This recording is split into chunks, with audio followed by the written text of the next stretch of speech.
Како растете полека, слушате проповеди, дај Боже да растете во духот и ќе се појавуваат некои состојби како се појави Исус, ми се појави ангел, ми рече ова, ми рече она.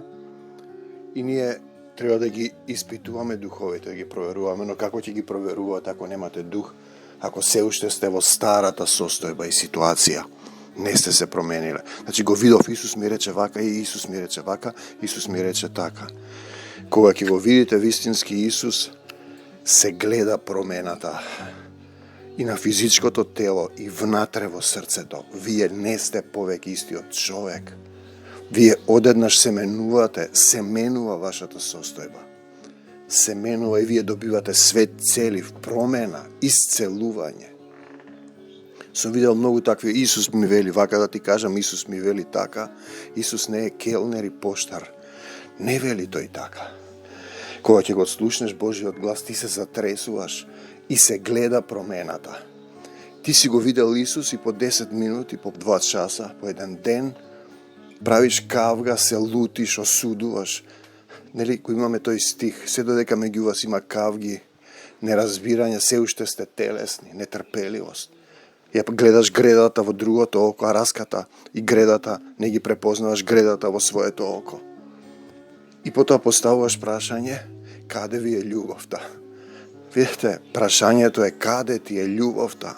Ако си го видела Исус, ако вистински ти се јавил, ти ќе станеш и ќе одиш, ти ќе бидеш исцелена во срцето, нема да поставуваш прашање, каде ви е љубовта? Ти ќе знаеш дека ти си дел од таа љубов. Ти си во Исус Христос. Затоа се потребни старешини, водени од Духот, да ви кажат кога не ги разликувате духовите. Сум видел многу луѓе мислат дека се во духот, а се болни. Беше кај нас, на средба по извесен период се разболе од некоја заедница каде што имаат дух, каде што се молат. Еве друг се јавува од истата заедница и болен. Додека си ти болен, ти не си ги расчистил односите со Господ Исус Христос. И пораката е што Исус не може да те исцели. Ти си посебна, тежок случај. Не сака да те исцели, а ти кажува некои работи Исус. Ти треба да паднеш, да клекнеш, да се поклониш, да му се подариш на Исус.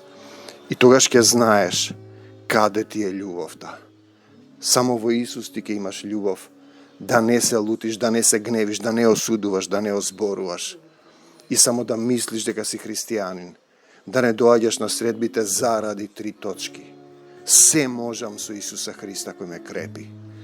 За секогаш Исус, насекаде Исус, во секое срце Исус.